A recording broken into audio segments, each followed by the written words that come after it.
एक शहर छोड़ते हुए मेरे पास साथ ले आने की बहुत कम चीजें थी। बचपन की एक साइकिल जिसे सीखते हुए जाना कि रास्ते सीधे सरल नहीं, बहुत घुमावदार होते हैं। संतुलन साधते कांटों की झाड़ पर गिर गई थी। कांटों से बचना अब भी सीख ही रही हूं। रास्ते अब भी छल जाते हैं। एक अधूरी कविता साथ आई थी जिसमें तुमने जब भी अनधिकृत प्रवेश चाहा, मैंने कविता को ही आने की अनुमति नहीं दी। वो आज भी अधूरी है।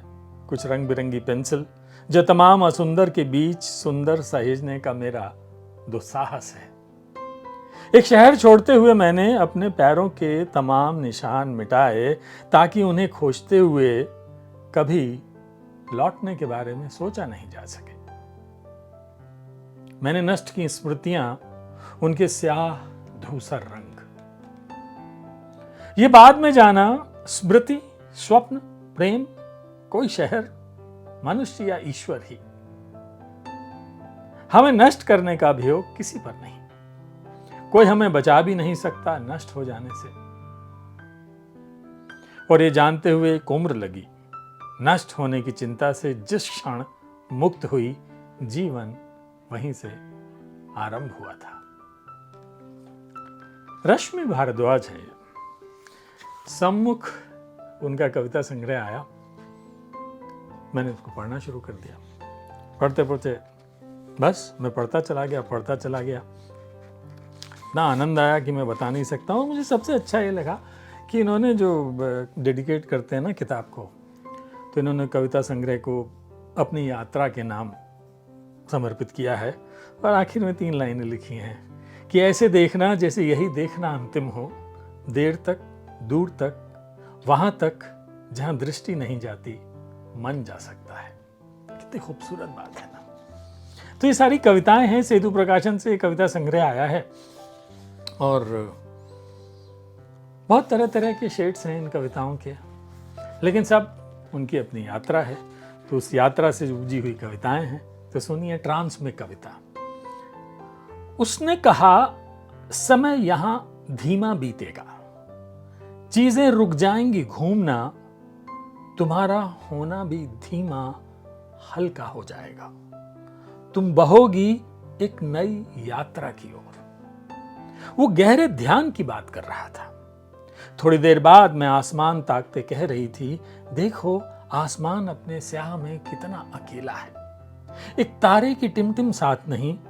कल घनघोर बरसेंगे बादल, कल दिल्ली फिर डूबेगी। एकाएक मुझे लगा ठीक यही बात मैंने पहले भी कही थी, सदियों पहले, किसी और जन्म में। जब दिल्ली डूबी थी, मेरा दिल भी डूबा था। पहली बात के पीछे कोई राजनीतिक वजह नहीं, दूसरी बात के पीछे तुम कोई वजह नहीं। मैं अपने प्रेम में होने पर लज्जित थी और यह जानना मुझे और ग्लानि से भरता था। मैं प्रेम में होने के लिए लज्जित थी। उसकी बोली बहुत सी बातें ठीक उन्हीं लोगों की तरह थीं जिनके साथ कभी उम्र का कोई टुकड़ा साझा होता है। जबकि पृथ्वी की आयु अनंत है, जीवन की उससे भी अधिक।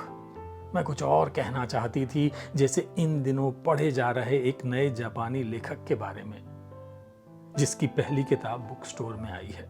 मैं ये किताब खान मार्केट से लाई थी। मैं उसे बताना चाहती थी, बीता जन्म किन्हीं पन्नों तक के औचक ही झांक पड़ता है। बीता जन्म किन्हीं पन्नों तक से औचक ही झांक पड़ता है। नई यात्रा में साथ बंधी चली आती है कोई चीज पिछली यात्रा की। मैंने सुना वो कह रहा था, इस बार दिल्ली नहीं डूबेगी, अब की तुम्हारा दिल भी नहीं डूबेगा। मैंने देखा आसमान में एक मध्यम तारा उगा था, धीमा, हल्का, एकाकी, अपने होने में, पूरा अपने अधूरेपन में, ठीक मेरे दिल की तरह। जबकि कल सुबह देश में वही सरकार होगी, मैं नौकरी पर पहुंचने का कोई छोटा रास्ता खोजूंगी, गूगल मुझे रास्ता भटकाएगा। मैं फिर इसलिए लज्जित रहूंगी कि मैं प्रेम में थी। यह जानना मुझे और ग्लानि से भरेगा, मैं प्रेम में होने के लिए लज्जित हूं और शायद दिल्ली डूब चुकी होगी। क्या बात है। रश्मि भारद्वाज, ट्रांस में कविता। डूबना, ये डूबना ही बेहतर है। दिल्ली डूबे, दिल डूबे, मन डूबे, हम डूबे। दिलचस्प कविताएं हैं इस सम्मुख में।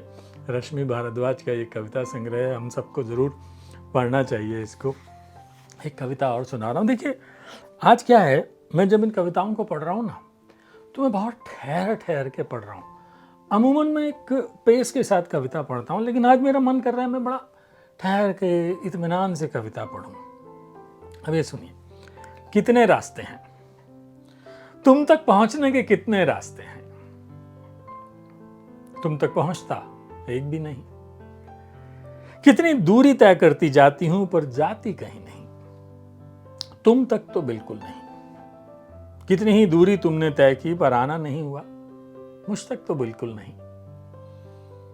हम एक दूसरे तक पहुंचने के लिए निकलते हैं और दूर हो जाते हैं। एक दिन हम कहीं नहीं जाएंगे, कोई रास्ता तय नहीं करेंगे। एक दिन हम एक दूसरे तक पहुंचने के बारे में भूल जाएंगे। एक दिन हमारे घर एक दूसरे से बहुत दूर हो जाएंगे।